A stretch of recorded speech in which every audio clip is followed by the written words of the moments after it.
हर हर महादेव। उत्तर प्रदेश के मुख्यमंत्री योगी आदित्यनाथ जी, उप मुख्यमंत्री ब्रजेश पाठक जी, यूपी सरकार में मंत्री भाई रविंद्र जायसवाल, दयाशंकर जी, गिरीश यादव जी, बनारस के मेयर भाई अशोक तिवारी जी, अन्य जनप्रतिनिधिगण, वॉलीबॉल एसोसिएशन के सभी पदाधिकारी, देश भर से आए सभी खिलाड़ी, काशी के मेरे परिवारजनों, नमस्कार। आज काशी के सांसद के नाते आप सभी खिलाड़ियों का स्वागत और अभिनंदन करते हुए मुझे बहुत खुशी हो रही है।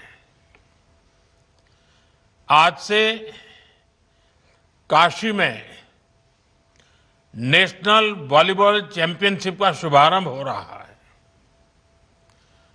आप सभी खिलाड़ी बहुत कड़ी मेहनत के बाद इस नेशनल टूर्नामेंट तक पहुंचे हैं। आपने जो मेहनत की है, आने वाले दिनों में काशी के मैदान पर उसकी परीक्षा होगी। वैसे मुझे बताया गया है कि देश के 28 राज्यों की टीमें यहां जुटी है, यानी आप सब एक भारत श्रेष्ठ भारत की बहुत सुंदर तस्वीर भी प्रस्तुत कर रहे हैं। मैं चैंपियनशिप में हिस्सा ले रहे सभी खिलाड़ियों को बहुत बहुत शुभकामनाएं देता हूं। साथियों, हमारे यहां बनारसी में कहा जाता है, बनारस के जानल चाहत होव तब बनारस आवे के पड़ी।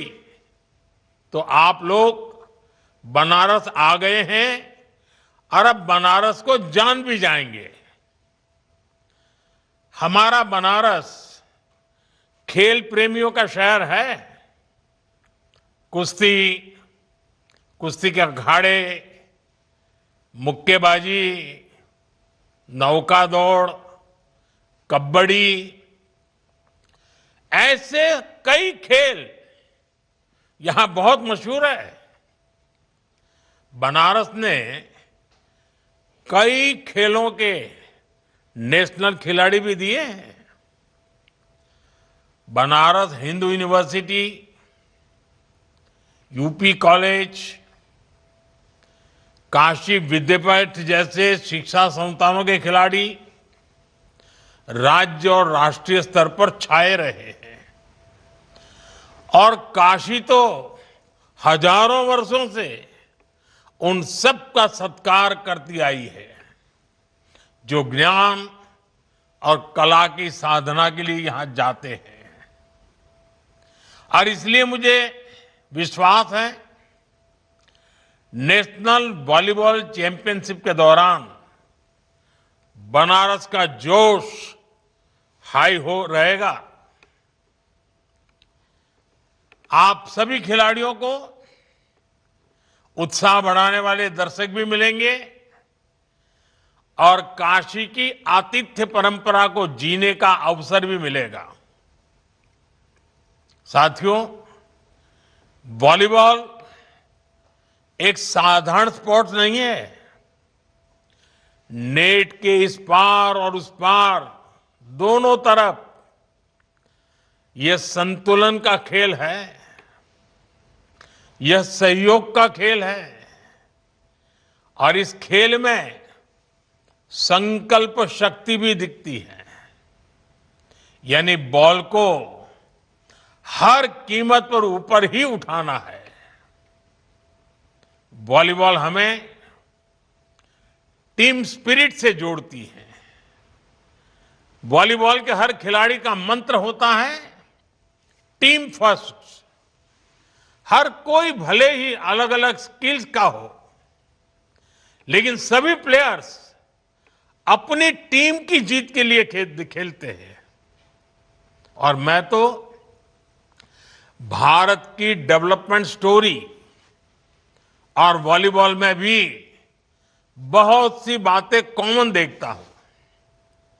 वॉलीबॉल हमें सिखाती है कि कोई भी जीत अकेले नहीं होती।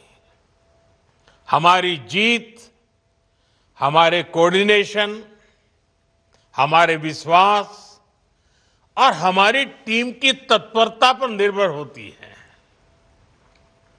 हर किसी की अपनी भूमिका है, अपनी जिम्मेदारी है, और हम तभी सफल होते हैं जब हर कोई अपनी जिम्मेदारी को बखूबी निभाता है, गंभीरता से निभाता है।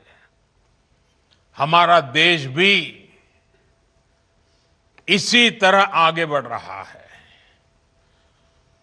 स्वच्छता से डिजिटल पेमेंट तक और एक पेड़ मां के नाम से लेकर विकसित भारत के अभियान तक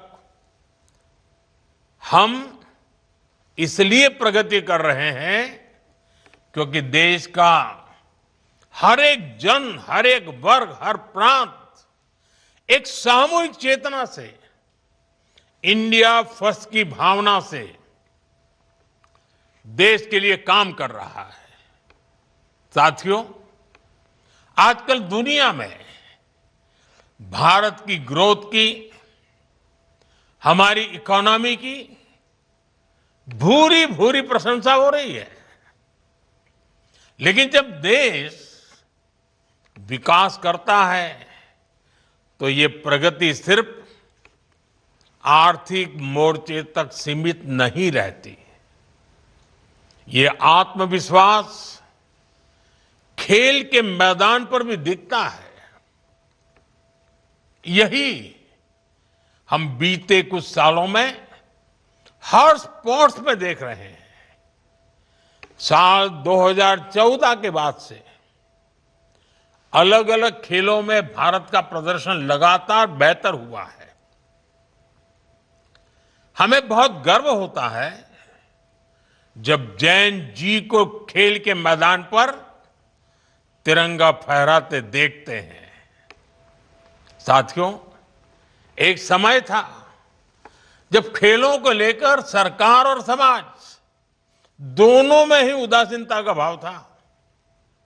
इस वजह से खिलाड़ियों में भी अपने भविष्य को लेकर आशंकाएं रहती थी। बहुत कम युवा स्पोर्ट्स को करियर की तरह अपनाते थे। लेकिन बीते दशक में स्पोर्ट्स को लेकर सरकार और समाज दोनों की ही सोच में बदलाव दिख रहा है। सरकार ने स्पोर्ट्स का बजट काफी ज्यादा बढ़ा दिया है। आज भारत का खेल मॉडल एथलीट सेंट्रिक हो गया है। टैलेंट की पहचान, साइंटिफिक ट्रेनिंग, उनके न्यूट्रिशन का ध्यान और पारदर्शी चयन अब हर स्तर पर खिलाड़ियों के हितों को सर्वोपरि रखा जाता है। साथियों, आज देश रिफॉर्म एक्सप्रेस पर सवार है। देश का हर सेक्टर, हर डेवलपमेंट डेस्टिनेशन इस रिफॉर्म एक्सप्रेस से जुड़ रहा है और स्पोर्ट्स का डेस्टिनेशन भी इसमें से एक है। स्पोर्ट्स सेक्टर में भी सरकार ने बड़े रिफॉर्म्स किए हैं। नेशनल स्पोर्ट्स गवर्नेंस एक्ट और खेलो भारत नीति 2025, इस प्रकार के प्रावधानों से सही टैलेंट को अवसर मिलेगा। खेल संगठनों में ट्रांसपेरेंसी बढ़ेगी। देश के युवाओं को स्पोर्ट्स और एजुकेशन दोनों ही क्षेत्रों में एक साथ आगे बढ़ने का अवसर मिलेगा। साथियों, आज टॉप्स जैसे इनिशिएटिव से भारत में स्पोर्ट्स इकोसिस्टम ट्रांसफॉर्म हो रहा है। एक तरफ हम अच्छा इंफ्रास्ट्रक्चर और फंडिंग मैकेनिज्म तैयार कर रहे हैं और इसके साथ ही नौजवानों को शानदार एक्सपोजर देने के लिए भी काम कर रहे हैं।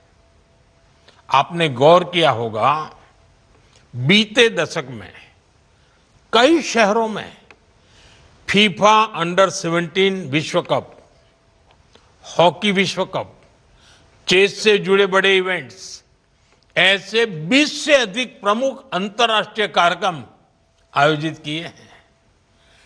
2030 के कॉमनवेल्थ गेम्स भी भारत में ही होने जा रहे हैं। भारत पूरी मजबूती से 2036 ओलंपिक की मेजबानी के लिए भी तैयारी कर रहा है। इसके पीछे प्रयास है कि ज्यादा से ज्यादा खिलाड़ियों को ज्यादा से ज्यादा खेलने के मौके मिले। साथियों, हम स्कूल स्तर पर भी खिलाड़ियों को ओलंपिक स्पोर्ट्स का एक्सपोजर देने में जुटे हैं। खेलो इंडिया अभियान की वजह से सैकड़ों युवाओं को नेशनल स्तर पर आगे आने का मौका मिला है। अभी कुछ दिन पहले ही सांसद खेल महोत्सव का भी समापन हुआ है। इसमें भी करीब करीब 1 करोड़ युवाओं ने अपनी प्रतिभा दिखाई है। मैं काशी का सांसद हूं और इसलिए आपको ये भी गर्व से बताऊंगा कि सांसद खेल महोत्सव के दौरान मेरी काशी के भी करीब 3 लाख युवाओं ने मैदान पर अपना दमखम दिखाया है। साथियों, स्पोर्ट्स इंफ्रास्ट्रक्चर को लेकर जो बदलाव आया है उसका लाभ काशी को भी मिल रहा है। काशी में आधुनिक खेल सुविधाएं बन रही हैं, अलग अलग खेलों से जुड़े स्टेडियम बन रहे हैं, नए स्पोर्ट्स कॉम्प्लेक्स में आसपास के जिलों के खिलाड़ियों को भी ट्रेनिंग का मौका मिल रहा है। आप आज जिस सीघ्रा स्टेडियम में खड़े हैं, ये भी अनेक आधुनिक सुविधाओं से लैस हो गया है। साथियों, मुझे खुशी है कि काशी बड़े इवेंट्स के लिए तैयार हो रही है। वॉलीबॉल के नेशनल कंपटीशन के लिए देश के स्पोर्टिंग मैप में जगह बनाना भी काशी के लिए बहुत अहम है। और इस स्पोर्ट्स इवेंट से पहले भी काशी में ऐसे कई आयोजन हुए हैं जिससे यहां के लोगों को, यहां की लोकल इकोनॉमी को परफॉर्म करने के बड़े अवसर मिले हैं। जैसे बनारस में G20 की महत्वपूर्ण मीटिंग्स हुई, काशी तमिल संगमम और काशी तेलुगु संगमम जैसे सांस्कृतिक उत्सव हुए हैं, प्रवासी भारतीय लोगों का सम्मेलन हुआ है और काशी शंघाई सहयोग संगठन की सामूहिक राजधानी भी बनी है, सांस्कृतिक राजधानी के रूप में। आज इन उपलब्धियों में ये चैंपियनशिप भी एक रत्न के रूप में जुड़ रही है। इस सारे आयोजनों से काशी बड़े मंचों पर ऐसे इवेंट्स के बड़े डेस्टिनेशन के रूप में उभर रही है। साथियों, बनारस में इस समय अच्छी ठंड पड़ती है और इस मौसम में एक से बढ़कर एक खाने की चीजें भी मिलती है। समय मिले तो मलइयों का भी आनंद उठाइएगा। बाबा विश्वनाथ का दर्शन, गंगा जी में बोटिंग, ये अनुभव भी अपने साथ जरूर लेकर जाइएगा। बाकी इस टूर्नामेंट में अच्छे से खेलिए। काशी की धरती से आपका हर स्पाइक, हर ब्लॉक और हर पॉइंट भारत की स्पोर्ट्स एस्पिरेशंस को और बुलंदी दे। इसी अपेक्षा के साथ आप सभी को फिर से बहुत बहुत शुभकामनाएं। धन्यवाद। वंदे मातरम।